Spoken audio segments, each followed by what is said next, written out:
What up, YouTube world? Coming to y'all. I'm out here in Salina, Utah.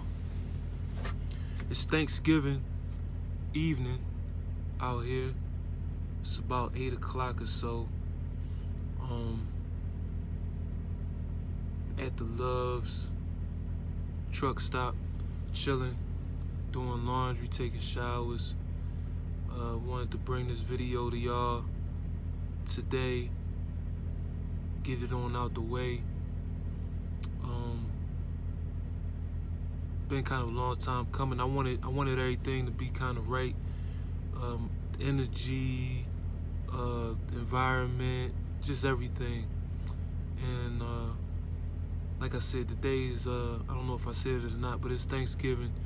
I haven't even eaten today. You know, I fasted. I usually do fast a lot of times on Thanksgiving and different holidays, you know, just to better connect with the energy, you know,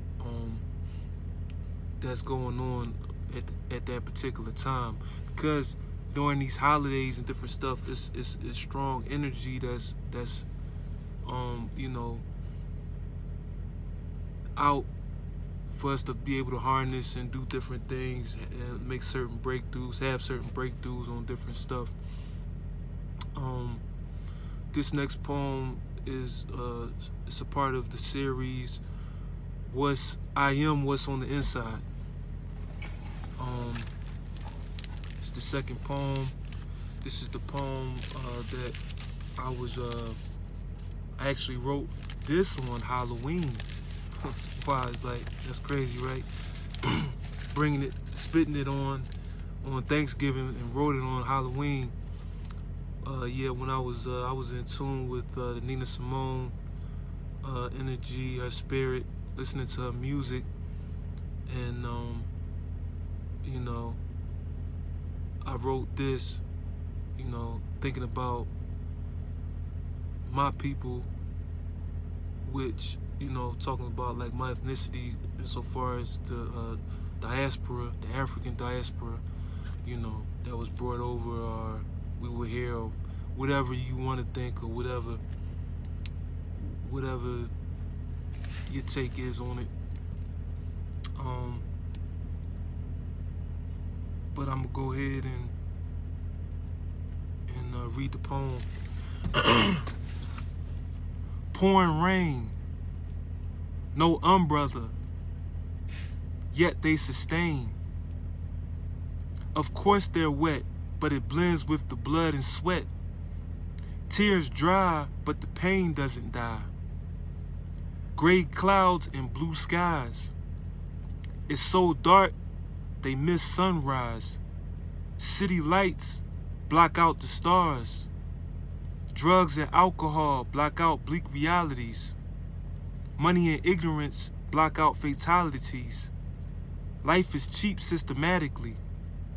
I live life radically. These days, revolution only resides in the mind. All is lost until the individual can find what is to make up his or hers mind. The question and the answer. So, that poem, to give you a short breakdown, I'm painting a picture of making different metaphors and analogies and different stuff within the poem, speaking on the state of, you know, the poor, the working class, you know what I'm saying, people, black and brown, you know, like I said, the diaspora, you know, that resides within the ghetto and just poor neighborhoods, you know, getting the worst schooling, the worst, you know, just don't have, they just at the, like, they get in the bottom of the bottom. But we're such a resilient people, you know. And that's what I was getting at too, that we've been destroyed. It's like we've been destroyed 1,000,000 times, but we still standing, you know. And I think about New Orleans a lot with Katrina. But it's a lot of different. They're real resilient down there, and now they even all over the country, you know. So many people from New Orleans that moved all over the country, and they were calling them refugees at one time and stuff like that within their own country. It's crazy, man. But I think about them all the time. Of course, Flint, but it's a lot of major cities that's just in a lot of different turmoil, and we get the short end of the stick on a lot of different things. But I don't like focusing on that kind of thing. You know, the main thing is we don't want to be victims. You see what I'm saying? And we gotta make up our own realities out here, because the mind is all, you see what I'm saying? So if you get your mind right, you know, things change with the right mindset, the right mentality. That's why I said these days revolution only resides in the mind. All is lost until the individual can find what is to make up his or her mind. So that's very important.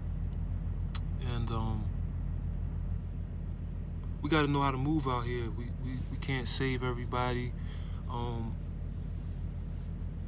You got to make sure that you saving yourself. You know what I mean? You got to make sure that you doing what you got to do for you.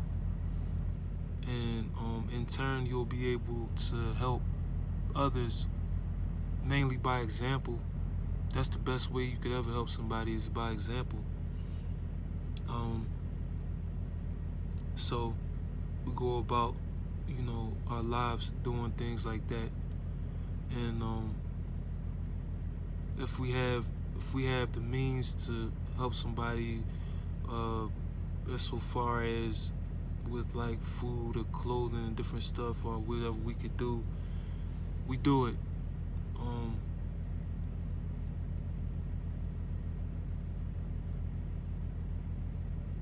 Everybody, we all out here, you know, doing what we do to get by, and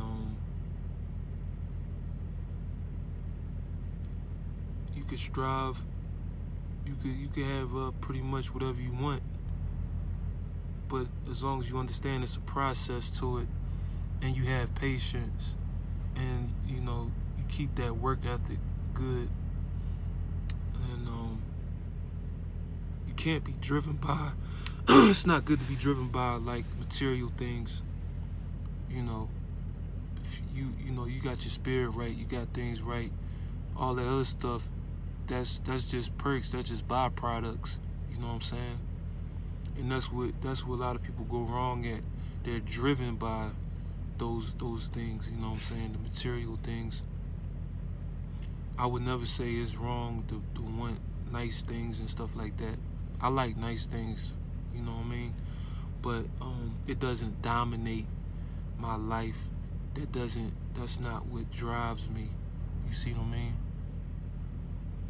That's why I am what's on the inside.